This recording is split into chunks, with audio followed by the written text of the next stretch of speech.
자, 그 다음 그래프 해석 방법을 좀 들어갈게요. 그래프 해석 방법. 그래프 해석 방법은 연역적 탐구 과정 중에서 어디에 해당되는 부분일 것 같아요?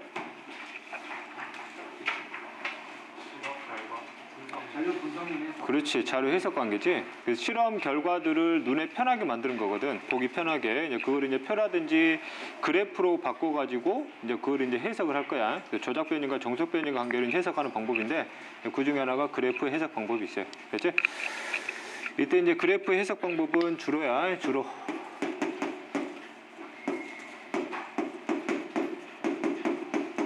3단원에 나오는 그래프들을 해석하는 방법이고, 지난번에 얘기했지만 3단원은 2학기 때 다룰 내용이에요. 2학기 때 나오는 그래프들이 주로 이렇게 해석이 돼요. 그렇지?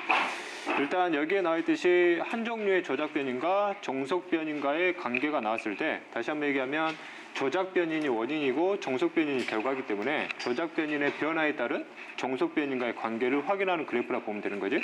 대다수의 그래프를 보면 3차원적인 그래프는 안 나와요. 우리 생명과학은 2차원의 그래프가 나오고, 2차원의 그래프를 보면 여기 축하고 여기 축이 있는데 각 축을 뭐라 불러요? 여기가 X축, 여기는 Y축이라고 표현하는 거지, 그지? 됐지?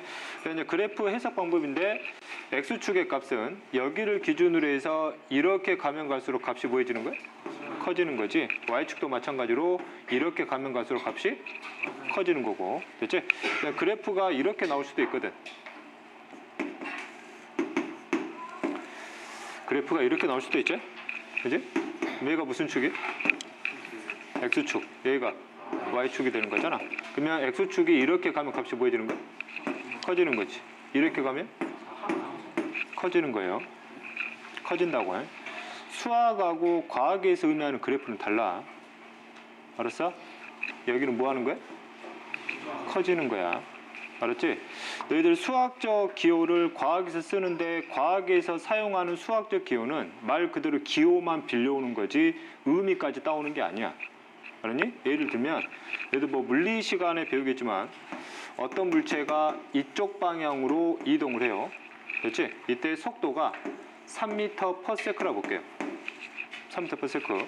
그럼 이 물체가 정확히 반대 방향으로 이동을 할 건데, 이 물체가 역시 3m/s로 이동을 할 거예요. 그렇지? 그럼 이놈이나 속도의 크기는 뭐 하거든? 똑같아. 똑같은데 뭐가 달라? 방향이 다르거든. 이 방향에 대한 기호를 수학적 기호에서 따온다고. 이쪽 방향을 내가 플러스로 정할 거예요. 이쪽 방향은 마이너스가 되는 거거든. 그럼 플러스 3이냐 마이너스 3이냐 누가 크냐 작냐가 아니야. 이거는 서로 값이 뭐예요? 똑같은데 뭐가 다를 뿐이에요? 방향이 다를 뿐이지. 이해됐니? 여기 그래프도 마찬가지야. 이제 예를 들면 그래프가 이렇게 나와. 이렇게 나오잖아. 여기가 Y축이지. 얘가 제로예요? 얘로가 뭐예요? 증가. 이렇게 가도 증가하는 거야. 알았지? X축도 마찬가지야. 그럼 만약에 그래프가 이렇게 나왔어요? 이렇게 나왔어요. 그렇지? 여기 0을 기준으로 올라가면 증가. 여기면 증가. 이것도 증가가 된다고. 됐지? 이게 수학과 과학의 차이야. 그 다음에 과학에서 쓰는 플러스 마이너스는 이와 같이 뭘 뜻할 수도 있어요. 방향을 뜻할 수도 있는데, 이게 성질을 뜻할 때도 있어요. 성질. 보통 플러스 마이너스는 어떤 성질을 많이 쓰이는 기호야? 전기적인 성질. 플러스냐 마이너스냐. 그래서 전기적인 성질에 대해서 양의 값을 갖냐 음의 값을 갖냐지. 그지? 예를 들면 플러스 3mV 플러스 3mV라고 그랬어요. 전기적인 값은 뭐 하거든? 똑같은데 성질이 서로 다르다는 얘기거든, 이게. 알았지? 그래서 과학을 접할 때는 수학적 기호를 따오지만 수학적 기호가 빌려온 것 뿐이지 수학적 의미를 직접 갖고 온 게 아니야. 우리는 다른 방법으로 그 의미를 재부여한다고, 과학에서는. 이해됐냐? 오케이? 대체 흐름 보면 되는 거고. 자, 그 다음 대다수의 그래프예요. 대다수의 그래프는 X축을 무슨 변인으로 많이 두냐면 조작 변인으로 많이 둬요. X축을. 됐지? 그 다음에 Y축은 주로 무슨 변인을 많이 두냐면 종속 변인을 많이 둬요. Y축은. 대다수의 그래프 그래. 그러면 X축을 조작 변인으로 뒀다는 얘기는 X축을 뭘로 두겠다는 얘기예요? 원인으로 두겠다는 얘기지. Y축은 뭘로 두겠다는 얘기예요? 결과로 두겠다는 얘기네. 그러면 이 그래프에서 의미하는 거는 원인이 변하니까 변화를 보란 얘기야. 결과의 변화에 따른 원인의 결과를 보란 얘기야. 원인의 변화에 따른 결과의 변화를 보란 얘기지. 그럼 예를 들면 그래프가 이렇게 나왔다 가정을 할게요. 이게 됐지? 그지? 그러면 x축의 값이 이만큼이었을 때의 y축의 값은 얼만큼이라는 얘기야? 이만큼이라는 얘기지. 됐어? 그럼 x축의 값이 이만큼이었어요? 그럼 이때 y축의 값이 얼만큼이라는 얘기야? 이만큼이라는 얘기잖아. 됐냐? 그럼 이 둘의 관계 어떤 관계 나와? x축 값이 증가하면 y축 값도 증가하는 거지. 이해되니? 그지? 이걸 절대 반대로 해석하면 안 돼. 여기서 의미하는 그래프는 이 원인에 대한 이 결과의 변화를 보는 거지. 다시 한번 반대로 해석하는 그래프가 절대 아니야. 왜 들으면 문제에서 이렇게 나올 수도 있거든. 마치 그럴 것 같은데 y축이 여기였을 때 x축 값이 얼마예요? 이만큼이잖아. 그렇지? y축 값이 여기였을 때 x축 값이 얼마큼이야? 이만큼이지? 그래프 상으로는 마치 y가 증가하면 x도 뭐 하는 것 같아요? 증가하는 것 같은데 실제 이 그래프는 그걸 요구하는 그래프가 아닌 거야. 방금 얘기했던 관계는 결과가 변하니까 원인이 변했네? 이런 논리가 돼버린다고. 말이 돼, 안 돼? 이게 안 되는 거고. 그래프 상에서는 마치 그럴 것 같지만 너희들은 절대 그렇게 접근하면 안 된다는 얘기야. 이해 됐지? 되니? 예를 들어 설명을 할게요. 이런 그래프가 나왔다 가정을 할게. 혈장 삼투압이 무슨 뜻인지 몰라도 돼. 됐어? 혈장 삼투압이 무슨 축에 있어요? X축에 있잖아. 이게 조작변이냐? Y축이 뭐야? ADH의 농도거든. 이거를 무슨 축에 놨어요? Y축이면 이게 무슨 변이 된다는 얘기야? 종속변이 되는 거지. 그러면 혈장 삼투압이 증가하면 ADH의 농도도 뭐 하는다는 얘기야? 증가한다는 얘기야, 지금. 됐지? 혈장 삼투압이 증가하면 ADH 농도도 뭐하네? 증가하네. 이런 관계 나오는 거지. 반대로 이게 감소하면 이것도 뭐 한다는 얘기야? 감소한다는 얘기지. 그럼 그래프 상에서 ADH의 농도가 증가하니까 혈장 삼투압이 증가하네? 이걸 표현하는 그래프가 아니라고. 이 둘의 관계를 본 거지 이것의 변화에 따른 이것의 변화를 본 그래프가 아니라는 얘기야, 지금. 이해됐어? 이해됐냐? 해석 잘해. 오케이? 이게 몇 단원 때 많이 나와요? 3단원 때 이 유형의 그래프가 엄청나게 나와요. 됐지? 그지?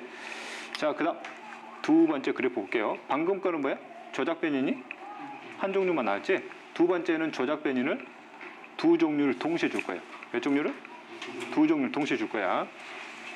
자, 그러면 그래프가 항상 x축하고 무슨 축이 있어요? y축이 있잖아. 그러면 조작변인이 두 종류니까 일단 한 종류는 무슨 축에다 주겠어요? S축에다 하나 주겠지. 그 다음에 Y축에다가는 무슨 변이 둬요? 종속변이 둘 거야. 그러면 하나를 더 표현해야 되지. 뭐? 조작변 하나를 더 표현해야 된다고. 그 나머지 조작변이는 그래프 안에다가 표현할 때가 있어요. 됐어? 그래프 안에다가. 그래서 두 종류의 조작변인과 종속변이 나왔을 때 하나는 X축에다 두고 나머지 하나의 조작변이는 그래프 안에다가 줄 때가 있다고. 이런 유형의 그래프도 있다는 얘기야. 됐지? 대표적인 그래프 유형 한번 볼게요. 됐니? 대표적인 유형 그래프. 너희들이 절대 배우는 그래프 아니야. 새로운 그래프가 나와요. 그래서 이 그래프 해석하라 그러거든. 봐. 현재 줄을 읽어보면 여기 첫 번째 줄을 보면 어떤 식물종의 빛의 세기와 뭐의 장소별, 서식 장소별 뭐의 변화를 보고 싶대요?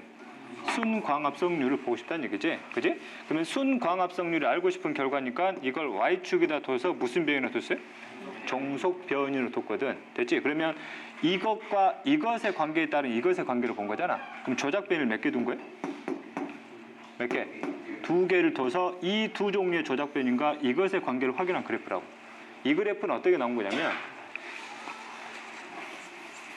첫 번째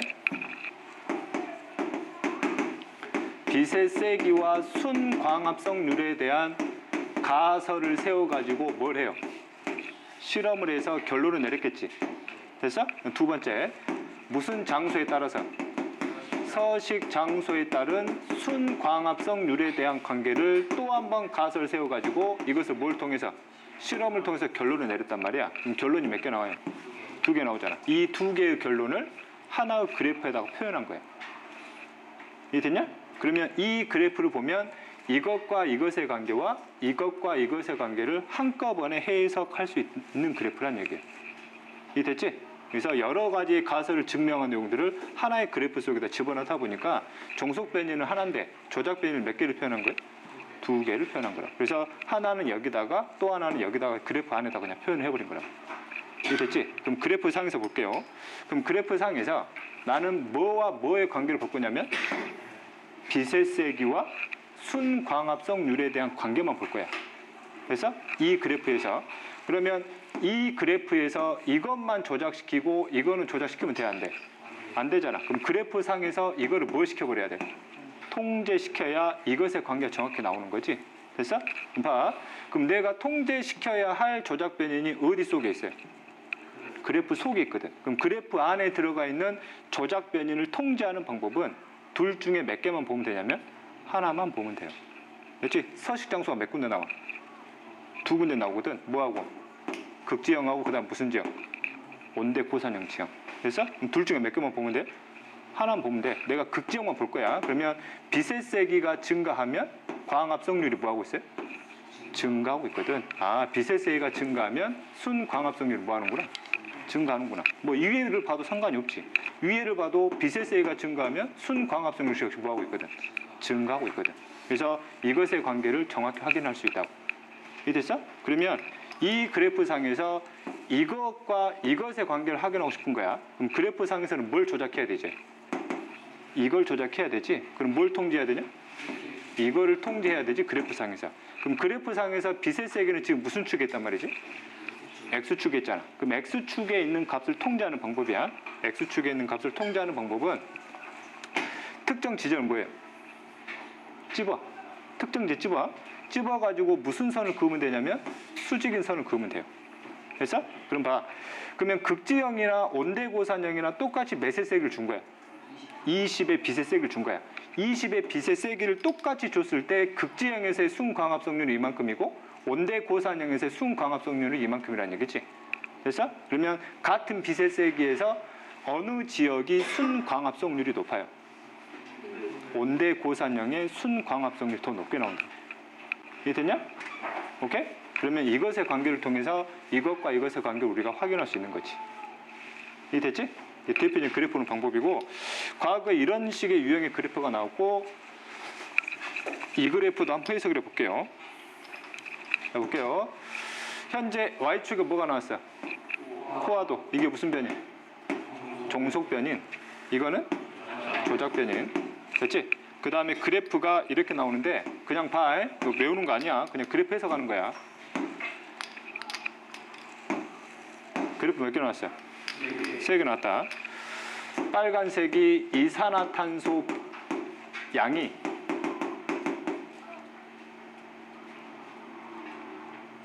생각이 안 나네.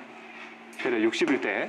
그 다음에 노란색이 이산화탄소의 양이 40일 때. 그 다음에 파란색이 이산화탄소의 양이 20일 때. 오케이? 파인. 이 그래프는 뭐와 뭐와의 관계를 표현한 그래프냐면 산소 양에 따른 무슨 도의 변화? 포화도의 변화. 그 다음에 뭐에 따른? 이산화탄소 양에 따른 뭐의 변화? 포화도의 변화를 한꺼번에 확인할 수 있는 그래프거든. 그럼 봐. 그럼 첫 번째, 내가 산소의 양하고 포화도의 관계를 확인하고 싶어요. 그러면 이산화탄소에 의해서도 포화도가 변할 수 있는데 이것과 이것의 관계만 확인할 거니까 그래프상에서 이걸 뭐 시켜야 돼? 통제시켜야 되잖아. 그러면 X축만 변한 채 이걸 통제시켜야 되지? 그럼 셋 중에 몇 개만 보면 된다고? 하나만 보면 된다고. 나는 이산화탄소가 20일 때를 볼 거야. 그러면 산소 양이 증가하면 포화도가 뭐 하는구나? 증가하는구나. 아, 산소량이 증가하면 포화도는 뭐 하네? 증가하네를 확인할 수 있는 그래프라고. 됐지? 그럼 반대로 이것과 이것의 관계를 볼 거예요. 그러면 그래프 상에서 뭐를 통제해야 돼? 이거를 통제해야 되잖아. 이게 무슨 축에 있거든? X축에 있거든. 그럼 X축의 값을 통제하는 방법은 특정 X점을 뭐 해가지고? 찝어가지고 뭘 그으라고? 수직인 선을 그으라고. 그러면 동일한 산소 분압에 대해서 이산화탄소의 양이 달랐을 때 무슨 도를 확인할 수 있어요? 포화도를 확인할 수 있지. 그러면 이산화탄소가 21대 포화도, 이산화탄소가 41대 포화도, 이산화탄소 뭐일 때 포화도? 61대 포화도. 이해됐지? 그러면 이산화탄소 그래프상 이산화탄소의 양이 뭐하면 뭐할수록 높으면 높을수록 포화도가 뭐하고 있어요?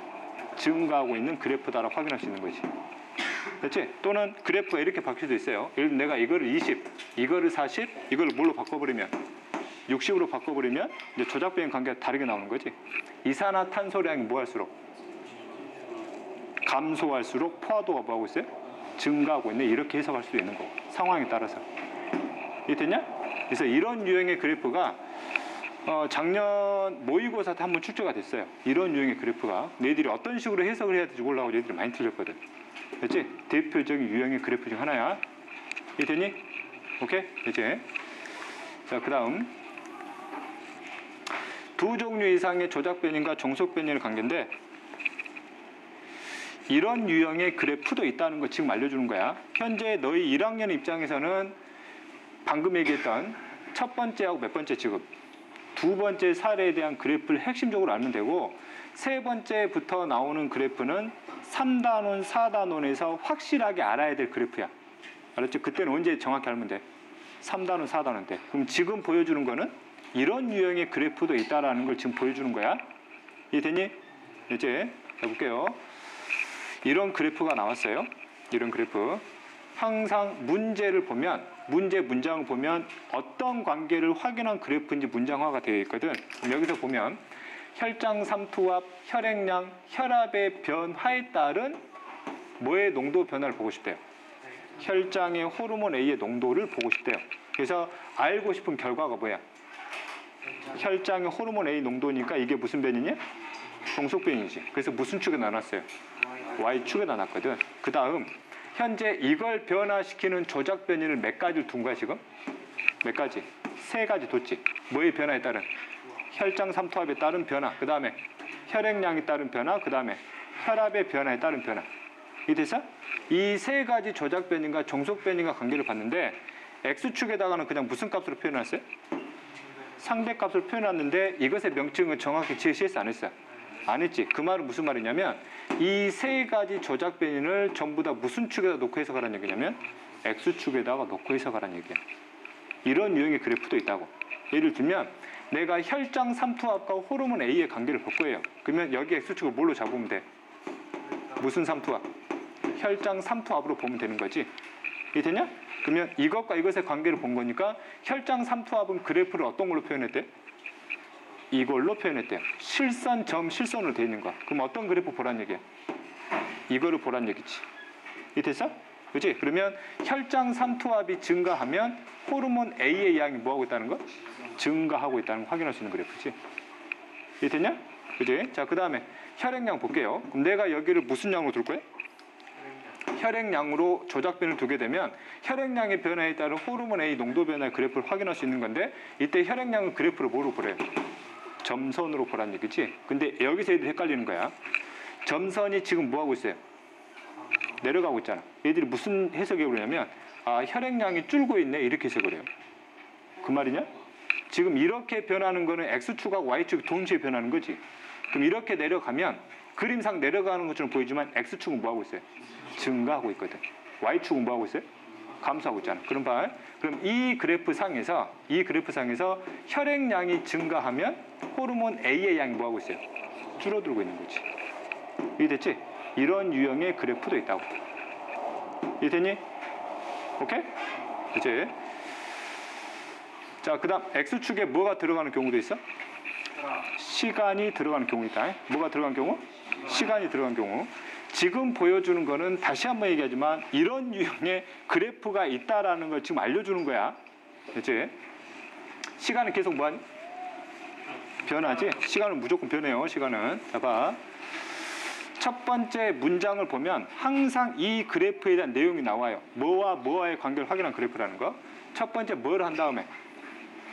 탄수화물 유지에 뭘 한 다음에? 식사를 한 다음에야. 식사를 한 다음에 뭐에 따른? 시간에 따른 뭘 측정을 했대요? 혈중 포도당, 그 다음에 인슐린, 그 다음 글루카곤의 농도 변화를 관찰한 거래요. 그러면 혈중 포도당은 알고 싶은 원인이야 결과야? 결과지. 인슐린도 결과야. 글루카곤도 결과거든. 그렇지? 그러면 종속 변이 몇 개 나와 지금? 3개 나오는 거지. 원인은 딱 몇 가지야? 한 가지지. 뭐에 따라서? 식사를 한 이후부터. 이해되냐? 그럼 봐. 그럼 첫 번째가 뭐의 변화를 준 거예요? 포도당의 변화를 준 건데 이 포도당은 알고 싶은 결과니까 무슨 변이냐? 종속 변이지. 그럼 이 종속 변이는 실제 무슨 축에다 표현해야 돼요? Y축에다가 표현해야 되지. 이해되냐? 이 값을 여기다가 표현해주고 시간에 따라 한번 측정을 해보란 얘기야. 그러면 시간에 따라서 포도당이 뭐하다가? 증가하다가 감소하는 그래프거든. 이해됐어? 그러면 여기도 마찬가지고 인슐린도 알고 싶은 변이니까 종속 변이니까 이것도 무슨 축에다 놔요? Y축에다 놓고 해석하라는 얘기야. 됐지? 근데 여기도 글루카곤의 농도 변화도 알고 싶은 종속 변이니까 여기 Y축을 뭐의 변화로? 글루카곤의 농도 변화를 보란 얘기야. 인슐린이 뭔지 몰라도 되고 글루카곤이 뭔지 몰라도 돼. 그냥 그래프만 해석하는 거니까. 이해됐지? 그럼 봐. 식사를 했어요. 밥을 먹었더니 혈중 포도당이 어떻게 됐어요? 포도당이 초반에 증가했지? 됐지? 역시 식사를 하니까 초반에 인슐린 양이 어떻게 됐어요? 증가했거든. 그 다음에 역시 식사를 하니까 글루카곤의 양은 어떻게 되니? 증가했니? 식사를 한 다음에 뭐 하고 있어요? 감소하고 있지. 뭐 하고 있어요? 얘는? 감소하고 있잖아. 이해됐지? 너희들은 이 과정 자체를 아예 다루지 않았기 때문에 이 그래프만으로는 너희들이 이거밖에 해석이 안 되지. 그렇지? 근데 나중에 너희들이 이 과정을 3단원 때 자세히 뭐 할 거야? 배울 거야. 배우게 되면 이 흐름을 시간에 따라 너희들이 뭐 할 수 있어야 되냐면 정리할 수 있어야 돼. 되니? 한번 해석만 해볼게. 너희들이 뭘 알고 있어야 되냐면 흐름이니까 끼워주고. 원래 과정은 이 과정이야. 원래 이 과정은 식사를 해요. 식사를 하면 너희들 혈중 포도당이 뭐 되냐면 증가하게 돼요. 됐지? 이때 증가값이 뭐보다 증가하게 되면 정상보다 올라가게 돼. 정상보다 올라가게 되면 어떻게 해야 되겠어? 정상만큼 줄여야 되잖아. 그래서 이걸 줄이기 위해서 내 몸에서 뭐가 분비되냐면 인슐린의 분비량이 증가하고 글루카곤의 분비량이 줄어들게 돼요. 이 놈의 작용에 의해서 결과적으로 혈중 포도당이 뭐 하게 되냐면 줄어들게 되는 거거든. 그럼 그래프가 가다가 뭐예요? 그래프 가다가 쭉 가다가 뭐 하게 되니? 감소하게 되는 거거든. 이 과정은 너희들은 아직 배웠어? 안 배웠어? 안 배웠어. 나중에 몇 단원 때 배우면? 3단원 때 이걸 배우면 이 그래프를 보면 이 과정을 너희들이 시간상으로 정리할 수 있어야 된다고. 이해되냐? 그럼 너희들이 나오는 그래프들은 어떤 그래프가 나올 수 있냐면 이미 머릿속에 배경 지식이 깔려 있어야 해석이 되는 그래프가 있다고. 이해됐냐? 오케이? 이런 유형의 그래프도 있다는 얘기다. 정말 새로운 그래프가 나왔어요. 그 내용은 아까 얘기했던 것들 그냥 바로바로 해석하면 되는데 이런 식으로 배경 지식이 깔려야 이걸 시간상으로 쫓아낼 수 있는 해석 능력을 너희들이 나중에 키울 수도 있어야 된다고. 오케이? 이해됐지? 아, 이런 유형의 그래프 있는 거구나. 나중에 어떤 관계를 모르냐면 시간상에서 조작 변인과 종속 변인 관계를 구분해 보라 그래. 시간 관계 속에서 무슨 말이냐면 식사와 혈중 포도당의 관계, 이 시간대만 보잖아. 이 시간대만 보면 식사를 했으니까 혈중 포도당이 뭐 한 거야? 올라간 거거든. 그럼 이것 때문에 이게 올라간 거지? 그럼 식사한 것 자체가 뭐가 돼? 조작 변인, 이게 종속 변이 되는 거거든. 됐지? 그럼 시간을 살짝 뒤로 가가지고 그럼 이 시간대에서의 조작과 종속은 뭐냐 이거지? 이게 증가하고 이게 감소한 이유가 뭐예요? 이게 증가해서 이런 변화가 생긴 거지. 그러면 이거 자체가 뭐가 돼요? 조작 변인, 이거는 종속 변이 된다고. 됐지? 그러면 또 시간이 흘러가지고 이 시간 동안의 조작과 종속 변은 뭐가 돼? 이걸로 인해서 이게 변한 거잖아. 그럼 이것이 뭐가 돼요? 조작이 되고 이게 종속이 된다고. 이게 3단원 때 애들이 가장 어려워하는 내용 중 하나예요. 시간을 어디를 대상으로 해서 추측하고 물어봤느냐 이거거든. 이해됐지? 종속 변인이 시간에 따라 뭐가 될 수도 있어요? 조작 변인이 될 수도 있다고. 이걸 너희들이 배경 지식으로 깔고 구분할 수 있어야 된다고. 나중에 3단원에 가면. 이해되니? 오케이. 아, 이런 유형의 그래프도 있는 거구나. 자, 그 다음 마지막 그래프예요. 마지막. 이런 경우는 이미 혈당량 조절 전체 과정 이미 알고 세세히 가능한 그래프라는 뜻이고, 그다음 다섯 번째 X축과 Y축의 변인을 뭐 해가지고 바꿔서 해석해야 되는 경우도 있어요. X축과 Y축. 즉 무슨 말이냐면 우리가 X축을 줄로 뭐로 뒀어요? 조작. Y축은 종속으로 뒀는데 때에 따라서 그래프를 서로 바꿔서 봐야 될 때가 있다고. X축을 뭘로 보고? 종속으로 보고 Y축을 조작으로 봐야 되는 경우가 있는데 이 경우에 대한 그래프는 딱 여기서만 나와요. 몇 단원에서만? 4단원에서만 나와요. 4단원에서만 이 유형의 그래프가 나온다고. 너희들 몇 학기 때 배울 거야 역시? 2학기 후반부에 배울 거예요. 그렇지? 여기서 나오는 그래프인데 그래프가 딱 정해져 있거든. 논리상 그럴 수밖에 없어요. Y축이 뭐니? 수심. 수심이 뭐야? 물의 깊이지. 여기가 제로면 밑으로 가면 갈수록 수심이 뭐해지는 거야? 깊어지는 거예요? 값이 뭐해지는 거야? 커지는 거지 지금. 이해 됐지? 자, 그 다음 X축을 뭘로 표현했대요? 빛의 세기. 상상해 보면 바다가 있다 가정을 해요. 항상 빛은 어디서 들어와요? 위에서 들어오잖아. 그럼 수면의 빛의양하고 밑으로 들어가면 들어갔을 빛의양 점점 뭐해지겠니? 줄어들겠지. 그럼 당연한 거잖아. 그럼 봐. 그럼 내가 X축을 조작으로 두고 Y축을 종속으로 뒀어요. 이게 논리상 맞냐 이거야. 빛의 세기가 변하니까 수심이 달라지냐? 빛의 세기가 변하면 막 수심이 막 달라져? 그럼 불가능하잖아. 뭐에 따라서? 수심에 따라서 뭐가 달라지는 거야? 빛의 세기가 달라지는 거지. 이해 됐지? 그러면 수심이 여기라는 얘기는 물 표면이잖아. 그럼 물 표면의 빛의 양이 얼만큼이라는 얘기야? 이만큼이라는 얘기지. 그러면 수심이 좀 더 들어가면 여기서의 빛의 세기는 얼만큼이라는 얘기야? 이만큼이라는 얘기지. 이 수심이 깊어지면 깊어질수록 빛의 양이 모아지는구나. 줄어드는구나.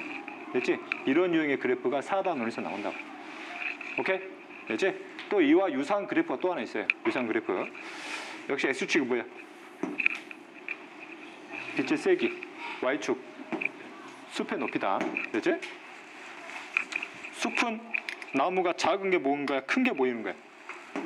나무들이 이제 보통 큰 것들이 모여서 이루어진 거 우리가 숲이라고 그러지? 숲의 높이는 당연히 지표면으로부터 여기까지 숲의 높이가 되겠네? 그지? 그러면 빛의 양을 볼게요. 빛은 항상 어디서 들어와요? 위에서 들어오지?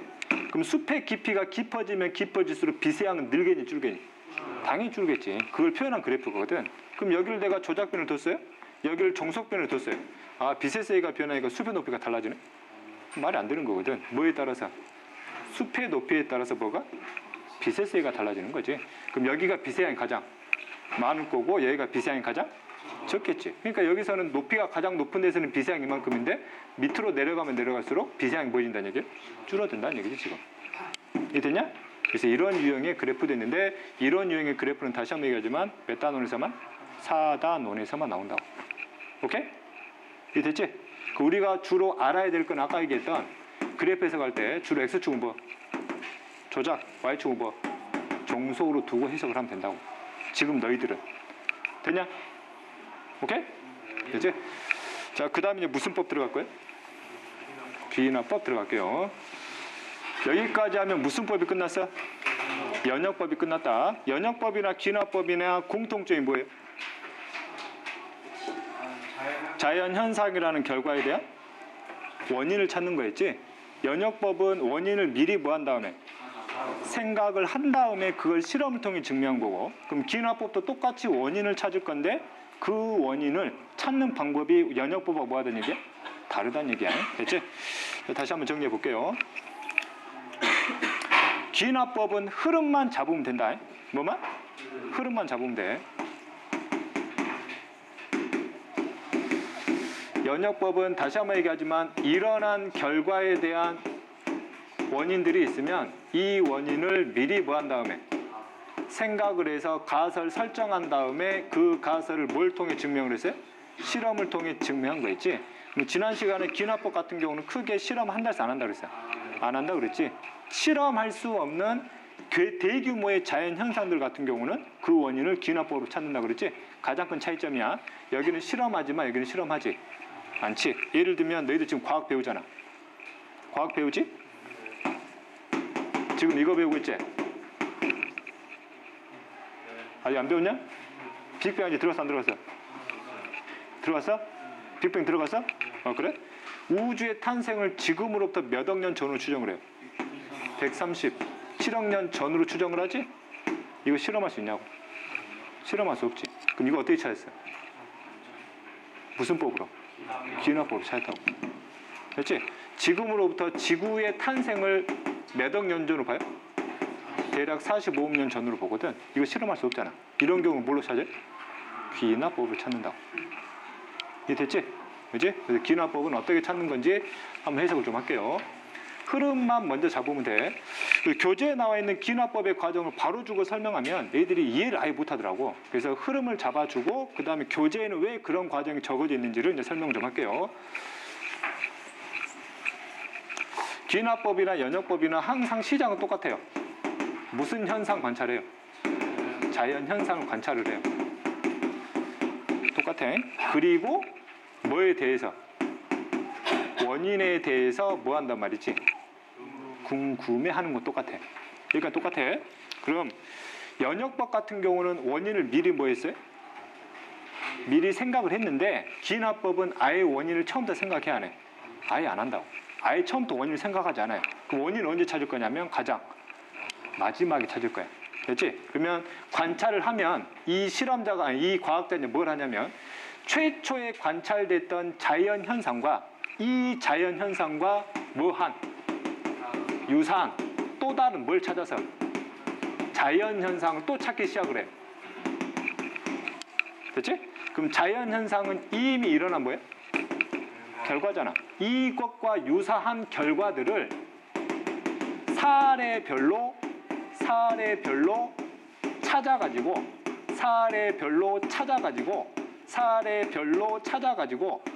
사례별로 찾아가지고 이 결과들을 일단 뭐 해요? 뭐예요?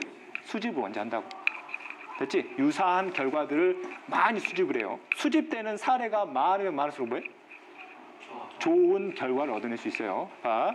그럼 이러한 수집을 했어요. 그럼 이미 뭐만 수집한 거야 지금? 결과만 수집한 거잖아. 그러면 여러 개의 결과들이 나오면 이 모든 결과, 수집된 모든 결과들을 공통으로 뭐로? 공통으로 뭐 할 수 있는? 설명할 수 있는 뭐를 마지막에 이끌어내냐면 원인을 마지막에 추론을 해요. 이게 기인화법의 과정이에요. 됐지? 그럼 기인화법이 가장 힘든 점이 뭐겠어요? 수집하는 것도 힘들지만 뭐 하는 거? 이걸 추론하는 게 힘들어. 오케이? 근데 이런 추론하는 연습들은 너희들이 고등학교 과정 때 하지 않아요. 이런 식으로 찾는 게 무슨 법이구나? 기인화법이구나. 그럼 봐. 그럼 원인을 추론했지? 원인 추론했잖아. 뭐가 나왔어? 이미 뭐로 나왔어요? 결과로 나왔지. 그럼 이 원인과 결과를 연결시켜서 무슨화시켜줘요? 무슨화시켜주면 문장을 만들어주면 아, 이 원인 때문에 이런 결과가 나왔구나. 문장을 만들어주면 그게 바로 곧 뭐가 돼요? 결론이 되는 거지. 그래서 마지막에 결론 도출한다고. 오케이? 그럼 연역법의 가장 큰 차이점? 처음부터 원인 생각 안 하지. 뭘 설정하지 않는다 그래? 가설을 설정하지 않아요. 실험해 안 해? 안 하거든. 결과만 모아가지고 원인을 마지막에 추론만 하면 되는 거거든. 쉽게 설명하면. 그리고 원인과 결과 연결시키면 결론이 도출된다고. 이게 기인화법의 과정이에요. 오케이? 됐지? 그리고 이제 해석을 할게요. 그럼 기인화법에 대해서 참고서에서 내용이 나오면 짜증나게 복잡하게 막 설명해놨거든. 어려운 말 써가지고. 너희들 책에는 안 나와 있지만 보통 참고서를 보면 이렇게 나와 있어요. 여러 구체적인 사실들에서 공통 요소를 찾아내서 합리적인 결론을 도출하는 방법이 기인화법이다. 이 말 자체가 짜증나거든. 그럼 이걸 해석을 할게요. 그럼 여러 구체적인 사실들이란 얘기는 이미 일어난 무슨 현상? 자연 현상에 대한 사례들을 최대한 뭐 하겠다는 얘기예요? 수집하겠다는 얘기지. 그럼 수집을 해서 이 결과를 공통으로 설명할 수 있는 뭘 끌어내서 원인을 끌어내서 이 원인과 결과를 연결시켜서 문장화시켜서 뭘 도출하겠다고? 결론을 도출하는 게 기인화법의 흐름이라고. 쉽게 설명하면 되잖아, 짜증나게. 근데 꼭 참고서는 꼭 어려운 말을 써요. 그지? 거기다 과정 보면 또 이해가 안 돼요. 분명히 흐름은 이렇게 설명했는데 과정은 이렇게 설명을 하거든. 그지? 내가 설명했던 거하고 교재에 나오는 과정이 약간 차이가 있어 보여. 근데 차이가 있는 게 아니야. 흐름 잘 봐. 너희들 교재를 보면 지금 주제 선정부터 나와 있지? 개념서 몇 페이지야? 몇 페이지? 3페이지제. 3페이지 기인화법 보면 기인화법 보이냐? 중간에 기인화법 보이지? 처음부터 주제 선정 나와 있잖아.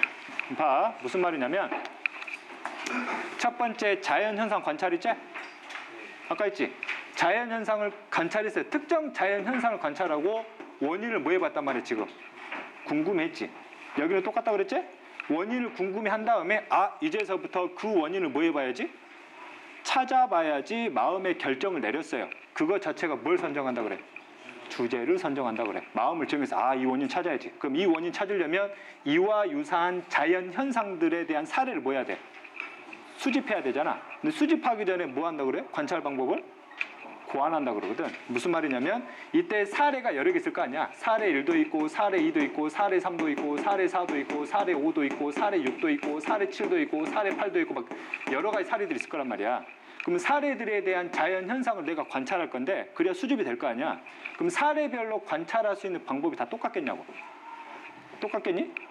다르겠지. 현상별로 관찰하는 방법이 살짝 다를 수 있다는 얘기야. 그래서 관찰 방법을 고안한다는 얘기는 무슨 별로? 사례별로 관찰할 수 있는 방법을 생각해 본다는 얘기지. 이건 어떻게 관찰해야지? 이건 어떻게 관찰해야지? 이건 어떻게 관찰해야지? 이거 어떻게 관찰해야지? 이걸 어떻게 관찰해야지? 그 방법들을 생각을 해본다고. 그리고 그게 결정이 되면 직접 그 사례들을 뭐 하는 거야? 관찰을 수행하는 거지. 그치? 그래서 사례별로 관찰을 수행한 다음에 수행한 사례들이 이제 뭐 하면 되는 거야 지금? 수집하면 되는 거지. 그럼 수집해서 뭐 할 거야? 수집해서 뭐 할 거냐고. 아까 얘기했던 뭘 추론해야 돼? 원인을 추론해야 되잖아. 그 원인을 추론하는 과정이 무슨 과정이야? 해석 과정이거든. 그래서 이 해석 과정에서 모든 사례들을 공통으로 설명할 수 있는 뭘 끌어내요? 원인을 추론하는 거지. 됐어? 그런 다음에 이 원인과 여기 나왔던 결과를 문장화 시켜주면 뭐가 나오는구나? 결론이 나오는 거야. 이게 귀납법이야. 이해됐지? 그래서 흐름은 되게 간단한데 그냥 과정 자체를 살짝 복잡하게 적어놨을 뿐이에요. 이해되니? 오케이? 됐지?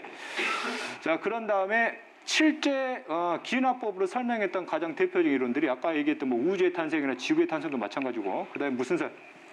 대륙이동설이랑 그 다음 뭐 진화론. 진화론이 무슨 뜻인지 아냐? 생물의 진화 무슨 뜻이야? 중학 때 배웠잖아. 그렇지. 뭐 환경에 맞게 뭐가 변해? 누구의 모습이 변하냐고. 생물체들의 구조라든지 기능들이 변하는 거거든. 그럼 우리 지구에 존재하는 환경이 다 똑같냐? 다를 거 아니야. 환경별로 생존율이 높은 구조를 가진 애들만 살아남은 거잖아. 그러다 보니까 생물의 종의 종류가 뭐해진 거야? 전 지구적으로 다양해졌다고. 그게 뭘 설명하는 거야? 진화를 설명하거든. 정말 이 진화론이 맞는지 안 맞는지 실험할 거야? 이거 실험하려면 수백 년 걸려요. 이거 어떻게 실험해 그거를. 그래서 무슨 법으로 찾아내요? 기납법으로 찾아낸다. 이런 식의 내용들을. 알았지? 대표적인 사례들이 이 정도만 있다는 거 말고 기납법의 흐름만 너희들이 잡아내면 된다고. 이해됐니? 오케이? 됐지? 자, 그래서 기납법의 가장 큰 특징이에요. 무슨 설정 단계가 없어? 가서 설정 단계가 없어요. 그 다음에 실험을 통해 증명할 수 없는 것들은 이걸로 한다고. 알았지? 흐름 잡아줬지? 알았지? 자, 그 다음에 너희들 교재를 보면 개념서 교재예요. 개념서 교재를 보면 어떤 문제가 나와 있더라? 그 가설 찾는 게 나와 있는데 이 문제 나와 있지? 개념서 첫 번째 문제. 개념서 첫 번째 문제예요. 4페이지 1번 봐봐. 4페이지 1번. 이 문제가 똑같지? 똑같냐? 똑같지? 그렇지? 이것만 살짝은 풀어볼게요. 너희들 개념서에 있는 문제들은 거기 문제편에 다 나와 있어. 그렇지? 이것만 빠르게 풀어보자. 어떤 과학자가 물질 X의 작용을 알아낸 탐구 과정 일부래요. 그렇지? 가 과정 무슨 관계일까? 무슨 단계일까? 가 과정. 나를 딱 보면 알겠네. 나에서 뭘 설정했어요? 가서 설정했잖아. 그럼 가는 무슨 단계겠어요? 문제, 인식 단계지. 그렇지? 그럼 가서 설정했으니까 이거 귀납법이야, 연역법이야? 이거 연역법이지. 연역법이니까 이 가설 증명하기 위해서 뭐 했단 말이야 지금? 실험을 했지. 근데 여기다가 뭘 쳐놨어요? 가로를 쳐놨잖아. 뭘 찾으라는 거야? 가설 찾으라고. 그럼 가설 찾으려면 뭐하고 뭐 찾아야 돼? 조작 변연하고 종속 변이 찾아야지. 이 관계 찾으라고. 그럼 이거를 증명하기 위해서 뭐 한 거야? 실험한 거잖아. 그럼 실험 속에 뭐가 들어가 있겠어? 조작배는 중속배 들어가 있겠지. 그럼 실험 속에서 이걸 찾아가지고 문장화 시켜주면 되지. 그럼 실험 속에서 뭘 했는지 볼게요. 대장균 배양 접시를 몇 개 준비했어요? 20개를 몇 개로 나눴어요? 10개로 나눴지. 그럼 여기도 무슨 균이 있어요? 대장균이 있고 여기도 대장균이 있네. 그 다음에 뭐를 넣었어요? 여기다가는 물질 X를 넣고 여기다가는 물질 X를 안 넣었지. 그럼 실험상에서 뭘 조작하고 있냐고. 물질 X를 조작하고 있지. 그럼 실험상의 조작변이 뭐예요? 물질 X의 뭐라 해야 되냐? 첨가 여부가 되겠지. 또는 유임 여부라 보면 되는 거고. 그 다음에 여기서 어떤 결과를 측정을 하고 있어요? 대장균이 증식했냐 증식하지 않았느냐. 그러면 뭘 확인하고 싶은 거예요? 대장균의 무슨 여부? 증식 여부를 확인하고 싶은 거지. 이게 곧 뭐가 되는 거예요? 그러니까 뭐 설이 된다고. 그래서 기억 봐봐. 이 뭐냐 어디서 니은 봐봐. 이 실험에서 조작변이는 대장균의 증식이 물어봤어요? 뭐야? 종속변이지. 대장균 증식은 됐지? 그 다음에 디귿 볼게요. X는 대장균의 증식을 억제한다는 가설로 적정하냐고. 이 조작변인가 이 종속변인이 구성된 문장 맞냐고. 맞잖아. 이 됐어? 됐지? 가설은 실험 결과하고 틀려도 돼, 안 돼? 가설은 안 되냐? 가설은 실험 결과하고 틀려도 돼요. 왜? 가설이잖아. 결론은 실험 결과하고 틀리면 돼, 안 돼? 안 돼. 알았어? 됐지? 그다음 또 하나 미안. 이 실험에는 대조군이 설정돼 있냐 그랬어요. 봐. 물질 X의 첨가 조작에 따른 대장균의 증식 여부를 보는 거지. 그렇지? 이렇게 애매하게 나오면 이 물질 X가 들어간 집단이 무슨 군이 된다고 그랬어요? 실험군. 이거는 뭐가 돼요? 대조군이 되잖아. 그럼 대조군 뭐 돼 있어 지금? 설정돼 있단 말이야 지금. 됐지? 이런 게 기출문제 수능형 문제란 얘기예요. 이해됐냐? 됐지? 여기까지.